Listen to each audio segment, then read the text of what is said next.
Hi guys, so we're going to read this story, Julia Alvarez's The Secret Footprints, illustrated by Fabienne Negreen.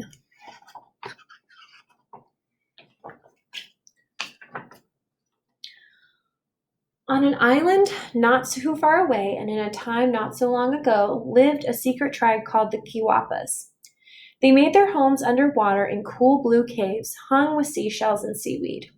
They came out on land to hunt for food only at night because they were so fearful of humans. Some Kiwapas said they would rather die than be discovered.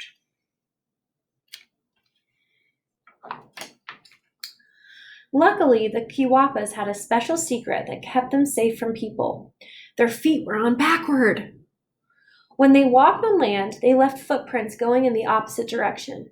That is how the Kiwapas had kept their whereabouts unknown for so long. But once, their secret was almost discovered.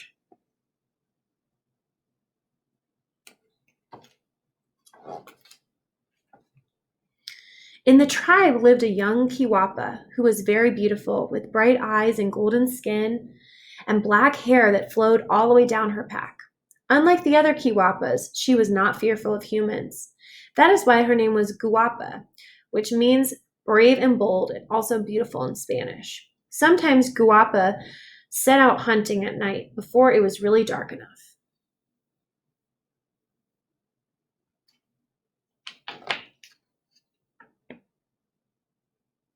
One night, she wandered too close to a house where the family was still awake. When she saw their laundry hung out to dry, Guapa tried their clothes on. "This one fits me," she cried out in a loud voice, and lights came on in the dark house. A boy opened the window. "Hola," he called in a friendly way.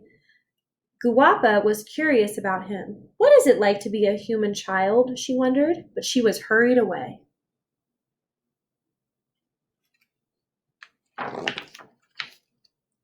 The queen worried that Guapa's boldness might reveal their secret. They asked the queen to speak to her. "Stop being such a mischief," the queen Kiwapa scolded her. "But I'm bold and brave and curious about everything," Guapa said, defending herself. "That is why you named me Guapa, remember? You must protect our secret," the queen said sternly. "But why?" said Guapa.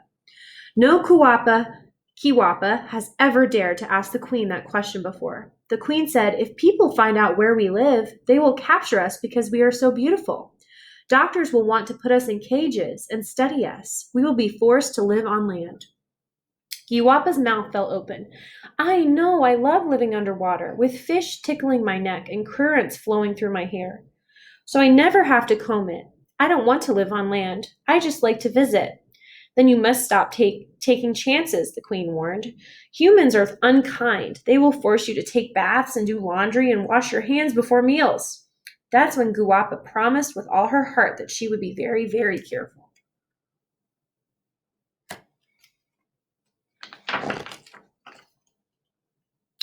And she did work hard to keep her promise. She stayed underwater until it was dark, which was not always exciting. She followed behind everyone else in their food hunts, which was certainly frustrating. When she passed the clothesline at the boys' house, Guapa did not try clothes on, which was no fun. She walked on tiptoes, which was not that easy for a Kiwapa.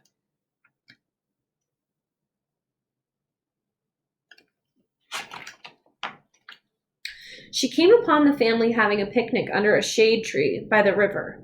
The mother, the father, the boy, and his two little sisters.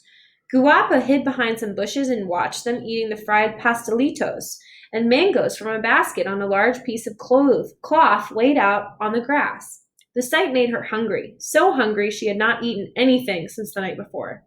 Soon the family got up for a walk. Guapa ran from her hiding place and snatched a snack from the leftover basket. The sound of the breeze stirring the leaves startled her. She turned to run off, but she was not used to running on cloth. Down she came with a loud thump. Hearing the noise, the family turned around.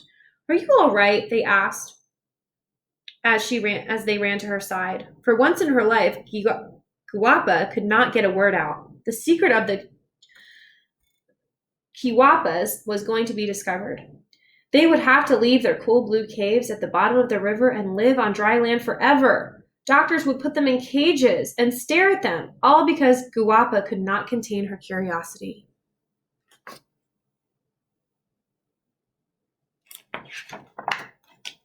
Ay, she cried at the thought of such a disaster.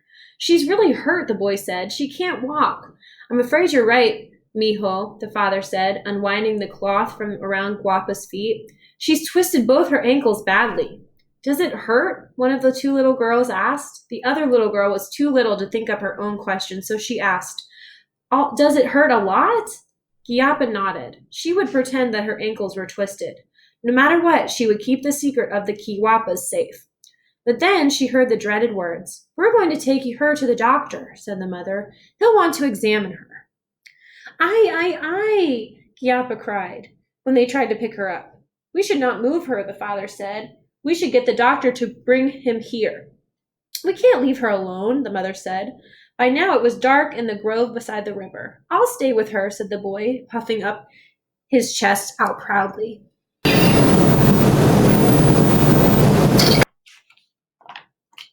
The mother took the two little girls home to bed while the father went for the doctor. Buenos noches, said the bigger little girl as they left. Buenos noches, sang the little girl. That means good night. Giappa could hear whispering, hoots, and soft whistles. She knew her tribe of Kiwapas was all around her, hiding in the woods, waiting to see what would happen, frightened that its secret had been given away. The young boy was thoughtful. He stood guard beside Guapa. He offered her another pastelito from the basket, and she gobbled it right up. Have more, he urged. He put soft leaves under her head so she would be comfortable. How nice of him, Guapa thought, smiling to herself. Is there anything else I can get you? The boy asked. This was the chance she had been waiting for. I could use some water, Guapa said. She was telling the truth. She needed something to wash down the pastelitos that had gotten her into all this trouble.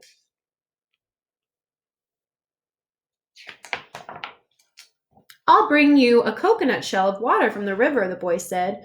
But will you be all right by yourself? Guapa could not believe her good luck. Oh, yes, she said. See. Around the grove, a breeze ran along the trees. All the little leaves seemed to be whispering, see. And you can see the people in the background, the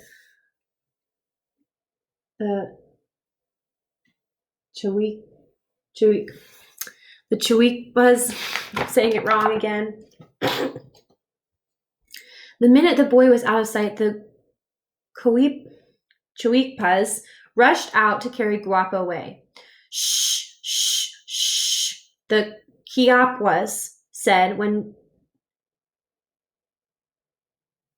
Giappa tried, sorry guys, you know I'm not very good at Spanish, tried to explain that she could walk on her own. She scooped up some pastelitos to show her Kiappa friends how kind the human boy had been. Then she left a seashell as a thank you in their place. When the boy came back, the beautiful young girl was gone. But the strangest thing was that all the footprints in the sand led back to the picnic spot. Remember, because their feet are on backwards, they tricked him. This must be my family's tracks, he said, scratching his head. Right? So their feet are on backwards, so they tricked him. They don't know where he went. They don't know where the Kiapas went. When the tribe returned with Giappa and her delicious snacks, the queen Kiapwa did not know what to say. I suppose some human beings can be kind, she admitted. Giapwa would have answered, but her mouth was full. Seems like they learned a lesson, right? Now, when the tribe wanders near the family's house, Giapwa is allowed to go right up to the windows and peek in. Sometimes the boy goes walking in the woods looking for Guapa. He carries his lucky seashell in his pocket to remind him of his mysterious friend.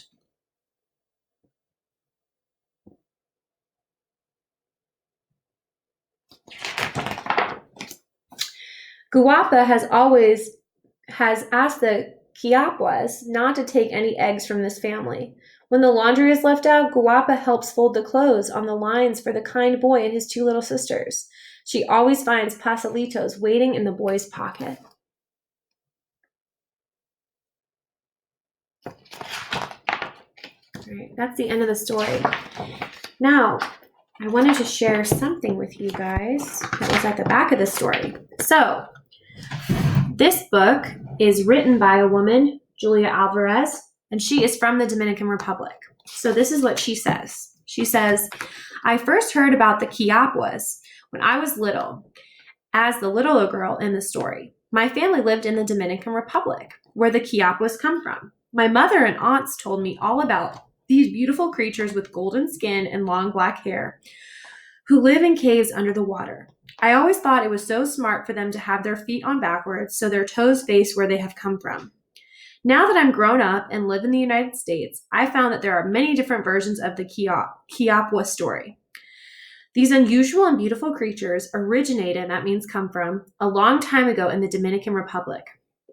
Some authors say they have golden skin. Some say they have black skin. In some versions, the Quiapuas are very small, only about a foot tall, but in other versions, they are as tall as human beings. In fact, they look just like us, except for their strange feet and their extraordinary beauty. Some say the Quiapuas live in caves underwater. Some say they live in caves in the woods. All the writers agree that the Quiapuas only come out at night to hunt. In most versions of the stories, the Quiapua are an all-female tribe, but in some versions there are male and female Quiapuas. Some writers think the Quiapuas come from the legend of the Taino Indians, who inhabited the island where Columbus and the Spaniards arrived in 1492. Since the Taino Indians had golden skin and black hair, maybe that is where the legend of the Quiapuas came from. So, this is the story we read, right? And like the author, Julia Alvarez, said at the end of the story, some people believe that this is a Quiapo story and that this is a Tiano story, and then it came from the Tiano people that we learned about earlier today, which were the indigenous or native people to the Dominican Republic. I hope you guys enjoyed listening to this story today.